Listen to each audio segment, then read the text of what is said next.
Welcome back, everybody, to another exciting Lord Duckman production. Behind me here we have my 1967 Volkswagen bus frame. Yes, that's right. On top of it is a Beetle floor pan tunnel, which I'm going to do some kind of merger between these, of course.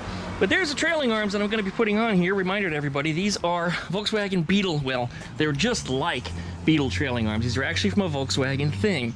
But the reason why they may look different than what you're used to is these have been heavily reinforced. And that's going to pose a little bit of fitment issue to getting this thing to clear some of the parts of the chassis. Now, I knew that was going to be a problem as soon as I looked at them, but I knew I was going to have a little bit of clearance issues anyway, particularly around this area here. This horseshoe that goes through there was not going to clear these arms properly because, well, it was never intended to be there. There's going to be some cutting and notching, but let's demonstrate. Let's throw one of those arms into place, and I'll show you what we're talking about here. First, let's pull out this spring plate. This thing will need to be shortened and customized to make it fit.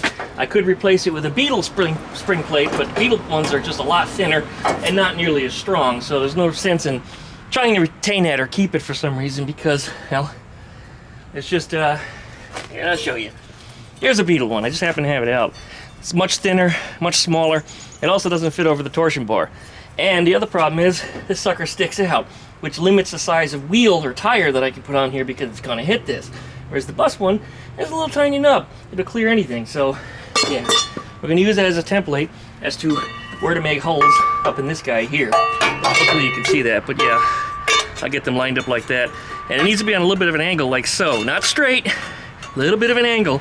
Otherwise, it's going to affect my camber dramatically. And I screwed that up on Gregory. I actually have to cut one of the holes again because I didn't cut them on an angle like I should have. But anyway, oh, one more thing. The splines on the inside are the same as the Beetle splines are on the outside. The splines over here, though, are completely different. It's just one of those little things I discovered some time ago. Anyway, yep, that's all there is to that. Alright, edits on this video are really rough. My computer is still down. I'm still waiting for some parts to come in. But I was told that these parts on this chassis are not going to fit together.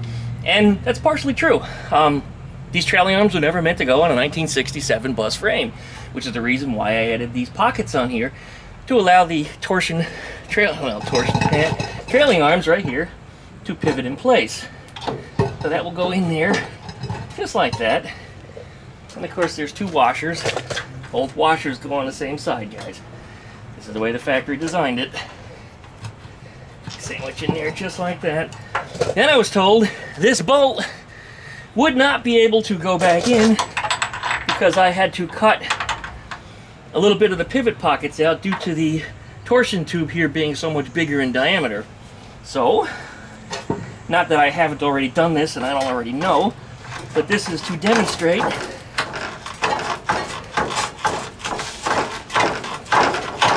there it is. The bolt is in. How hard was that? Of course, at this point now I need to tighten it. And tightening it is an issue because, well, I don't have a good tool to fit in that little... Putting a tool in a tight area. Yeah, I was going to say it. Anyway, I don't have a short enough 17mm socket to allow me to get that threaded in properly. These are much bigger, beefier, and heavier duty pockets than I used on Gregory, so some of the same tooling that I had isn't going to work. Now the socket will fit in here, but I can't get the wrench on the back of it. So what I'm probably going to do is I'm going to make a little 1/2-inch drive wrench myself that will snap into it, that's extra low profile. It allows me to turn that bolt, and that will solve that problem. But let me show you what's coming around this side, because now the next step, once this is tightened in here, this whole arm needs to be raised back up, and this is where we start having parts that are conflicting and things that want to hit each other, especially due to the fact that these arms have been heavily modified and reinforced. So they're a lot bigger, bulkier, and, well, a lot heavier than what they actually need to be. Because whoever reinforced these, I'm not going to say they did it wrong, but they did it excessively. Well, here we go. Let me show you. Okay, this trailing arm that you see right here is the one off of Rob's Super Beetle when it got hit. Now you can tell it's bent right in this area. Because this lower area, I'm going to call it the triangle, if you will, is the area that bends, just beyond the spring plate, or right at and close to.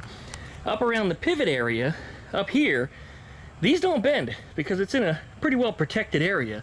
You know, there's another triangle that comes over this way that keeps everything pretty safe and just separate from being warped or bent or anything, because it's, well, it's triangulated in. Anything that extends past that, all this stuff that's here on the outside is where it warps. So on this arm, this reinforcement is really, really what's important. But the reinforcement that you see at the other end of it, show you guys here, there you go. All this stuff up in here, not really as necessary. A lot less could have been put on here, would have made these things a lot lighter. And when it comes to things like unsprung weight, which is what this is, you really don't want too much. Am I going to trim them or cut them down or change them? Nah, I'm not. But when I do get some 3x3 arms for this thing, they're generally, they're not reinforced stock arms, and not these things that have been reinforced to look like this. Rather, they are completely designed to resemble almost exactly that as one solid piece, without all the extra stock stuff on the inside. So yeah, copyrighted music, gotta shut down. Yeah, I can't filter out any of the copyrighted music because I don't have my computer up right now to do any video editing, so that's what the deal is with that. But anyway, these arms will come in one solid piece when it's a 3x3, so there's no stock arm that's in the inside of it. It's actually a pre-made aftermarket device, essentially, that bolts right on here. But let me go ahead and raise this in position and show you where we're at with these spring plates and how this is all going to fit together. Alright, here's our arm, lifted up, boom, just like that, conflicting right in here. It's hitting that horseshoe. A stock arm would have cleared that, not by much, but I would have just been able to cut a small piece out of it, and it would have made all the difference in the world to make this thing function. In this case, something's got to go. I can cut some of the webbing out of this, or I can move or raise the U or notch the U. The U is going to be raised because I'd like to increase ground clearance, because this horseshoe that comes down under here, it drops considerably beneath the chassis. So if I could raise that up, that'd be a nice thing. And for whatever it's worth too, it'll also raise, or I can raise, the frame horns in the back where the engine and transmission sits, and raise all that also, which again would be really nice. But next, the spring plates will go on, and this is the Beetle spring plate that we were talking about earlier. This is actually for the right side, not a left side one. But nonetheless, they're the same. It's just there's supposed to be a hole here instead of here. It's the only thing that's different about even one side to the other. But typically this will go behind this and into here and then bolt together. It doesn't go all the way in because I can't move the arm into the position where it needs to go, so we're just going to demonstrate like that. But that's more or less what you're looking at here. Now, I do have a tape measure, and I pulled this out on purpose because from the center of the axle to this tube, I got, of course I'm not completely into place yet, but let's say 15.5, 16 inches, which would limit me to about a 31-inch tire. I've got a deal right now, two deals, for 33 and 35-inch tires. In other words, this thing is not going to work. So that's another reason why we're not going to be using the Beetle spring plate on this chassis. The bus spring plate, however, doesn't have all that extra crap sticking out of it. It's going to sit much closer to the chassis and it'll actually go in about another 1.5 inches from where it's at. So the tire should clear just fine as long as the offset's not goofy. And if it is, I can always put a little wheel spacer behind it, which means this thing will be even bigger and wider than before, which I think is a pretty cool idea. But yeah, we're up here, and I'll show you closer what we're looking at here and to why this is a problem. Alright, there it is in there. That's where the arm hits the horseshoe. Here it is from the top side. You see? So this entire horseshoe that I was talking about here, this whole thing, it actually sits quite a bit below the torsion bar. So, as I said, if I can raise that up, that would be really nice. In fact, if I could just raise it even just a couple inches, and maybe raise up the frame horns as well, these are the horns here on the back, I can increase my ground clearance on the back side of it. And somebody on YouTube, well, more than one somebody said, you can't increase the ground clearance on a Volkswagen. There's not much you can do to raise or lower those things. The only thing you can do to make them higher is put bigger tires on. I mean, I didn't even know what else to say, but not only are we putting bigger tires on, we're also going to be adjusting the suspension to raise the thing up. And then I'm going to be cutting things off and moving them into higher locations. And some things will go higher, some things will go lower. The front axle beam, for example, that will go lower. A beam raise will lower your car, but a beam drop will raise your car. So you see where these bolt in? I can move these down just a couple inches and raise the chassis up even higher. So yeah, got options, guys. I'm not dumb. I've been thinking ahead. It's just, it's so funny that people love to tell me that I don't know what I'm talking about, you know, after all these years, man. And I love talking about these people because that's what I do. I don't disinclude everybody. You know, everybody's always included. Everybody's always included. Always part of my conversations. And I know you guys like to share the stories of, guess what this guy did to me at work today? Well, that's what I do for work. So, I mean, it's the same concept, is it not? Right? So, yeah, that's what's going on over here. The ants are still coming out of this thing. They're not coming out as dramatically as they were. I think a lot of them have started to run away, which upsets me a little bit. I really wanted to have them come out of it when I pulled the drum off, and probably some of them still will. But I will speculate that this thing was probably laying outside in the dirt, probably next to his shop or something. That's Carlos. Thank you, Carlos, for these, by the way. I really appreciate it. And I don't care that it was laying out in the dirt. I mean, that's fine. I can clean rust, same as anyone else. But these arms are just incredible. You see how it's going on the chassis here. And that's about what it's going to look like when it's finally bolted on. Looks like there's a custom shock tower that's been installed on the bottom of these things. And that's good because the stock ones, that's what you see here sticking out. That's the stock shock tower, the lower mount. So these are completely different. And because they're up higher, it also increases my ground clearance. Because look at how far that thing drops down, man. And that's probably the lowest thing to the ground on the back of an IRS Volkswagen. It's a lower shock tower. And they're so much considerably higher than they were before. Yeah, so that's good. In fact, where it's at, it almost lines up with the stock shock tower, but chances are I'm probably going to be moving the bump stop and the shock tower. This will probably come back here and the bump stop might go away.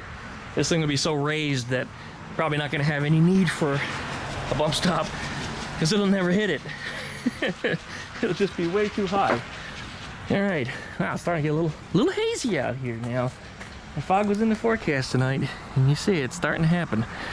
Starting to drop temperature too. Man, it was hot today. It was about 80 degrees with like 90% humidity. It was just awful.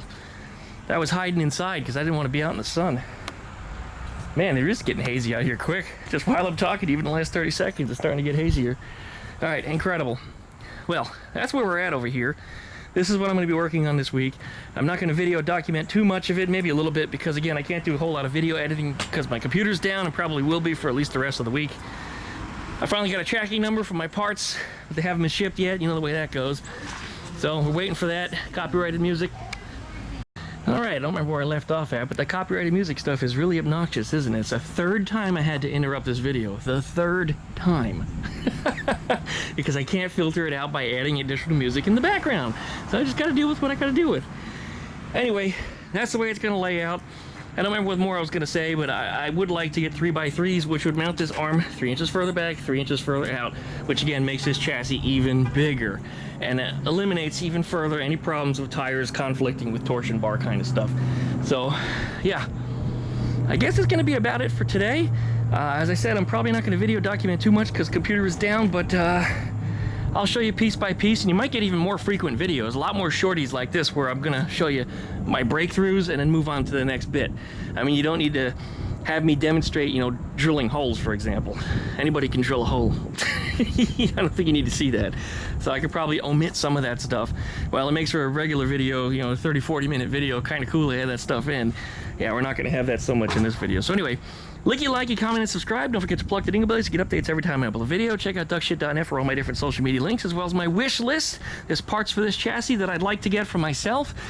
I encourage you to help me if you can, if you want to see this project move faster, but you don't have to, because I will find a way to buy things for myself. It just takes a little more time, and these projects do ultimately take a little longer. I mean, I'm not a rich man. Not yet. Maybe someday, but not yet. So anyways, that's it for now. Thanks for watching, everybody, and we'll see you next time. Man, look at all that fog rolling in.